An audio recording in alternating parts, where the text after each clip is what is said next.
What's cracking, everybody? It's your boy Jalen. Welcome to the episode of Illini Fan Rants. Y'all haven't seen me in a while with Illini Fan Rants.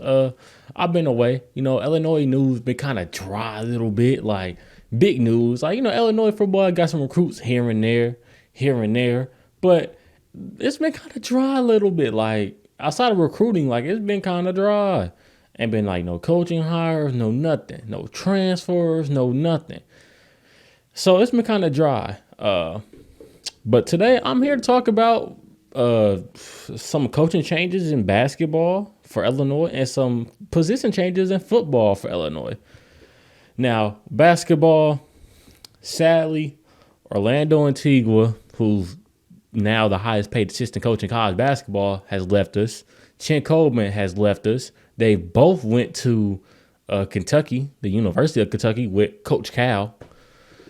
So that was them were extremely two big losses for us, considering the fact that, well, those two have recruited all of this team except for Trent Frazier and DeMonte Williams. Like, Orlando Antigua is responsible for getting Kofi Coburn. He was responsible for getting Andre Curbelo. He was responsible for getting Alonzo Plummer, who's transferring from Utah to here. He's responsible for getting Omar Payne. He's responsible for getting what's some other? Oh, Jacob Grandison, Austin Hutcherson. Like, he's responsible for getting those players. He was one of the best recruiters in the country while he was at Illinois. And Chet Coleman he's responsible for Ayo Dosunmu, and he was responsible for Adam Miller.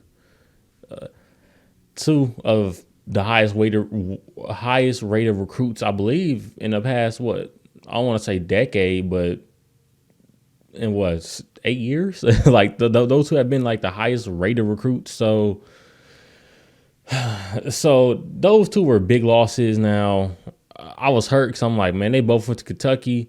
I wasn't surprised that Orlando Antigua went to Kentucky just because he was with Calipari at Kentucky for about 4 seasons. So it was like, okay, I understand why Antigua did that. Then Chet Coleman left. I was like, dang, like we lost our Chicago connection at that point. And I know some people don't think a Chicago connection is like the most important thing in the world, but at the same time, like the Chicago connection with Illinois is like the best players in Illinois come out of Chicago. So it's like you kind of want to get those players, the Jabari Parker, Jaleel Okafors, Derrick Roses, like Ayo Dosunmu's, Adam Miller's. Like, you kind of want to get those players. But there'd be other players that come out somewhere like Peoria, Springfield, Decatur, Champaign. Like, it'd be other recruits that come out those areas that are good, but they aren't to the Chicago player level. So we lost our connection with the Chicago pipeline. I'm just like, man, that sucks, because the best players in Illinois come out of Chicago, and we just lost our best recruiter in that city. So I'm like, man, how are we going to fill this void? Well, then Brad Underwood hits up Chester Frazier, former Illini from, I believe, 05 to 09. And he hit him up saying, hey, Chester, want to come to Illinois, come coach, be an assistant coach. This is the university that gave you a chance coming out of being a kid out of Baltimore.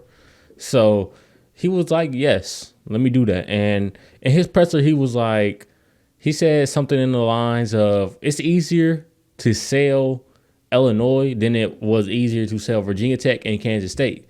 Now, he didn't mean to throw a shot right there. He was just saying that since Illinois is his alma mater, it's kind of easy for him just to sell it. Like, instead of Kansas State, which is not his alma mater, Virginia Tech, which is not his alma mater. So, it was easy for him to sell it, be a selling point at Illinois.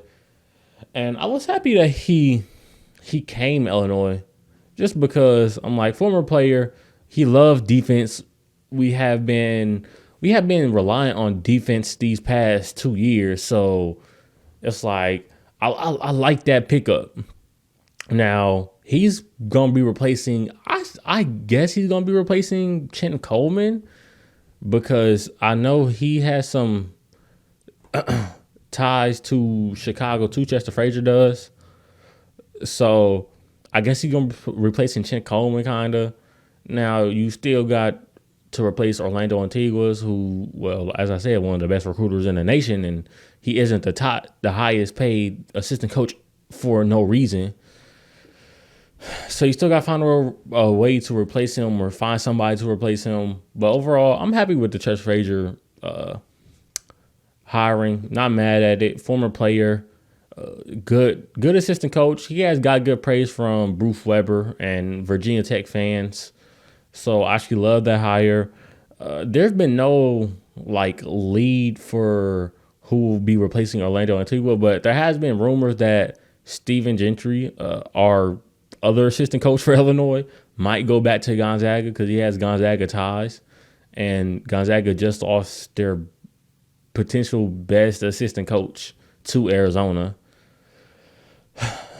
So it's we might not even be able to catch a break. But overall, I'm happy with Chester Frazier hire. I can't wait to see who we find to replace Orlando Antigua. Now let's get to some of the position changes in football. You had Marquez Beeson changing from DB to wide receiver. I love that change just because I think coming in, everybody kind of wanted Marquez Beeson to play wide receiver, but it was like, well, Lovey kind of need DB depth, so let's play him at DB. I didn't like that. I feel like watching his highlights, he was a wide receiver from the start. He just ended up playing DB in high school too because he was that good. He was that good of an athlete. But I always feel like his natural position was wide receiver. So normally I was happy with him getting switched to wide receiver just because I'm like, well, he finally get the chance to show his full potential on offense instead of showing half of his potential on defense. Hopefully Tony Peterson can draw up plays that are good for him, get him open a little bit. He hasn't played wide receiver in 2 years. I feel like that's been a position that he might have been wanting to play in a while.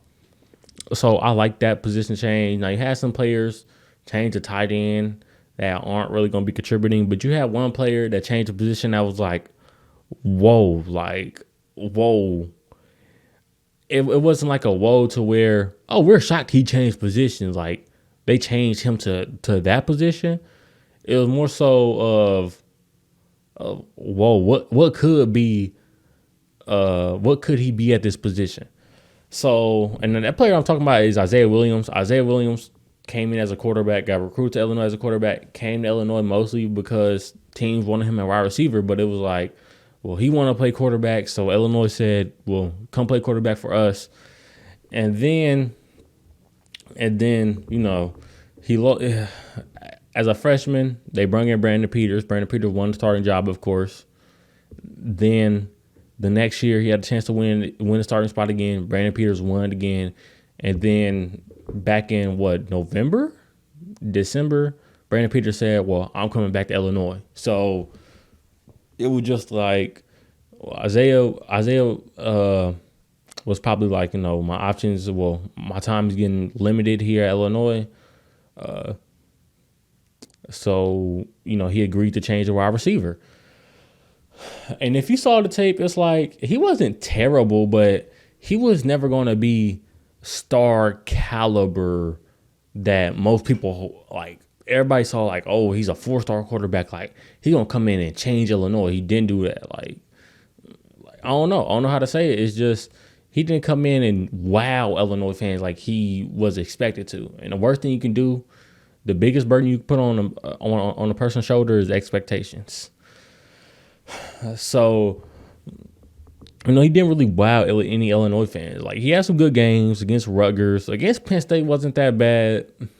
He had some throws against Iowa that wasn't that bad.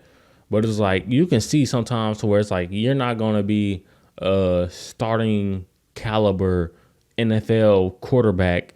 You probably aren't really a star, too much of a starting quarterback in the Big Ten.